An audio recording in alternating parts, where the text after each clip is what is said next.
大家好，我是小慧，欢迎您来到我的频道，也非常感谢您百忙之中收看我的视频。有时候我们会遭遇到无法预料的挫折和背叛，这样的故事也会发生在65岁的杨大妈的身上。数十年的辛勤工作和牺牲换来的房产，竟然被最亲近的儿子和儿媳妇所骗去，并被无情地赶出家门。他感到了来自人间的背叛和无情。那个曾经给予他温暖和爱的家，如今已经变得冷漠而陌生。杨大妈回想起自己曾经生活过的房子，那里存着她和丈夫共同创造的幸福回忆，但如今却成了她不堪回首的陌生之地。然而，杨大妈并没有沉沦于绝望之中，她知道不能让儿子和儿媳妇轻易得逞，他决定用一招夺回自己的房产，让他们空欢喜一场。接下来就让我们一起来看看杨大妈的故事。我今年65岁了，有一个儿子，一个女儿。大的是女儿，今年已经38岁了。我们那个年代计划生育抓得非常的紧，因为我和老公家里的兄弟姐妹都不止一个，所以生了女儿之后，村里的妇女主任就监督我们去领独生子女证。但是我和我老公都是传统的思想，总觉得女儿大了，早晚是要嫁人的，成了别人家的人，我们还应该生儿子来防老，所以我们就一直没有去领独生子女证。后来儿子好不容易出生了，还罚了我们几千块钱，但是我和老公却很高兴，总算有儿子了，以后我们养老就不用担心了。老公在工地上班，常往外地跑，他走南闯北的，也很有见识。当年我想把老家的房子再加盖一层，他不同意，而是在县城存款买下了一套房子，然后我们一家人全都搬到了城里住。儿子比女儿小6岁，结婚也有5、6年了。他们结婚的时候，我们在城里给他首付买了一套小3居，孙女已经4岁了，已经上幼儿园了，也是我一手带大的。年前老公生病了，没挺过去，走了县城的房子就空在那里了。儿子想把它卖掉，我没有答应。我想着总有一天我还是要落叶归根的，儿子就建议我租出去，让我每个月收房租。我答应了儿子，把房子挂在了中介。老公走了以后，儿子儿媳妇对我非常的好，他们都说爸爸走了，我知道你心里难过，不过你放心，您还有我们会代替爸爸好好照顾你。听了他们的话，我很感动，回想当年为了要这个儿子遭的那些罪，没有白受。房子就挂到了中介。1个月以后，儿子就找到我说，妈，房子已经有人要租了，中介要看房产证签字，也需要房产证上的人签字，为了不让以后租房子麻烦，不如你就先把房子过户到我的名下，反正这房子迟早也是我的。我虽然心里还有点不愿意，但想想儿子说的也是在理，我这个老太婆什么也不懂，还得靠儿子，就同意了。儿子的建议是，因为房本上写的是我和老伴2个人的名字，他与我们要先到公证处要求女儿放弃遗产的声明。女儿也劝过我不要把房子先过户给他弟弟，他怕以后弟弟给卖了。我安慰女儿，我说不会的，自从你爸爸走了以后，他们对我比原来还好，你弟弟和嫡媳不是那样的人。就这样，我把县城的房子过户给了我儿子。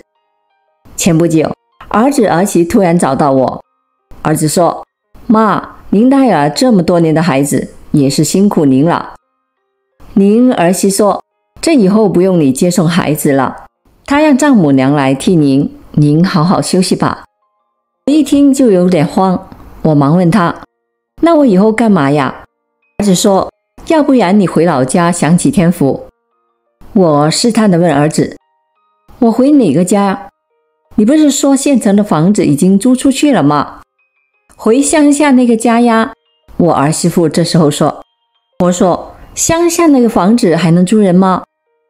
听了儿媳妇的话，我真的是惊掉了下巴。她说：“那你就去你女儿家住吧，反正孩子以后也不用你带了，我妈要过来了。再说了，你又不是生了儿子一个，你还有一个女儿，你已经在我们家待了4、5年了，也该去你女儿家住住了。”我盯着儿子问：“这也是你的意思吗？”儿子小声说道：“丈母娘说了，要给我们2个带孩子。”我这下终于明白了，他们这真的是卸磨杀驴呀！孙女长大了就不需要我了，儿媳的父母也到了养老的年纪了，他们准备把我赶走，还不忘了把我刮得干干净净。我那么小心，还是掉进了他们的圈套。我没有再跟儿子儿媳说什么。我收拾好自己的东西，连夜打着出租车就来到了女儿家。我知道女儿会怪我，但除了女儿家，我没有地方可去。可是我想不到的是，我半夜过去了，女儿女婿并没有怪我。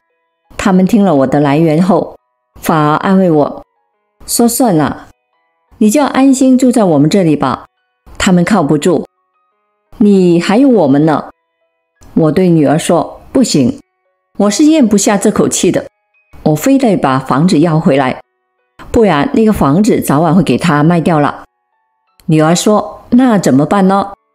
于是我就告诉女儿：“其实你爸在走之前就给我留了70万的养老钱。当初我们之所以没有把存款给你弟弟买房，一方面是想让你的弟弟肩上有点责任，另一方面呢，也是预防了。你弟弟万一不孝顺了，我还有养老钱。你爸爸吩咐过我，暂时这些钱都不要告诉你们，将来你们谁孝顺了，我就把这个钱给谁。如果你们2个人都孝顺了，那就平分。你明天打电话给你弟弟，把我这里有钱的事告诉他，同时别忘了对他说我要分钱了。”第二天，当儿子听到他姐说我这里还有70万，夫妻俩一早就过来了。进家门，又是往日那个亲热劲儿，妈长妈短的说着，还说是来接我的，还说孙女想我了，必须得我带，离不开我，就是他妈妈想带也不愿意。我冷笑了一下，对他们说：“我是不会再回去了。现在你爸留下了这么多东西，给了我一套老房子，还有一张70万的卡。我年纪也大了，本来是想准备我走的那天全部留给儿子和儿媳，但是儿媳那天的话提醒了我，我也不光是只养了儿子，我还有一个女儿。那现在我决定了2样东西啊，你们姐弟俩一人一样，要房子就没有了存款，要存款就没有房子。儿子，你最小，你先选吧。”儿子听了我的话，2个人大眼瞪小眼，从他们的表情就能够看出他们那个后悔呀。他们最终当然是选择存款了，因为我那个房子充其量也就值个40万。我说，既然你们选择了存款，那明天就把房子过户给你姐姐，然后我把卡给你们，我以后就住你姐姐家了，住个5年之后再到你们家。儿子儿媳说好。第2天2人就陪我去了趟银行，看到我卡上的确是有70万，然后才到房产中心把房子给过户了。等他们把事情全办完了，都已经快晚上了，我就把银行卡给了儿子。结果第2天儿子儿媳妇就找上门来问我：“妈，卡里怎么1分钱都没有啊？”我笑了笑说：“我说你们去办过户的时候，我已经到银行把银行卡给挂失了。”儿子儿媳这才知道我也跟他们玩了一个大的圈套。2个人在那儿互相看了一眼。我伤心地说：“我是那么的信任你们，我以为你们夫妻俩真的是个孝顺的孩子，想不到的是你们是卸磨杀驴。先不说你爸爸刚走没多久，你们就开始惦记起我的房子。儿子，我可是你的亲妈呀，早知道你现在是这个样子，我当初就不应该生你。我含辛茹苦的给你们带大了孩子，帮你们洗衣做饭，你们却是这样的，报答了我什么？养儿防老，我养你这样的儿子就是要了我的命呀！算了，就当我没有你这个儿子了。你们走吧，就回屋里去了。儿子儿媳站在那里痛哭流涕，拼命的忏悔啊，我却一点都不为所动。好了，杨大妈的故事就说到这里了。屏幕前的朋友们，你们觉得杨大妈做的对吗？请在评论区留言。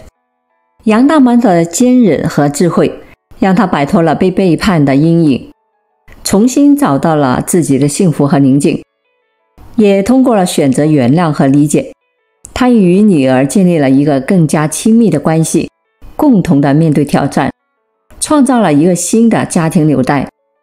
我们希望她的儿子和儿媳的欺骗只是暂时的，他们最终意识到亲情的珍贵，也将在杨大妈的教育下明白自己的错误。也许杨大妈最终也会原谅悔改后的儿子儿媳。这个故事提醒着我们，珍惜亲情，不要被贪欲和利欲驱使，而伤害了自己最亲近的人。而宽容和理解是修复破裂关系的关键，它们能够为家庭带来和谐。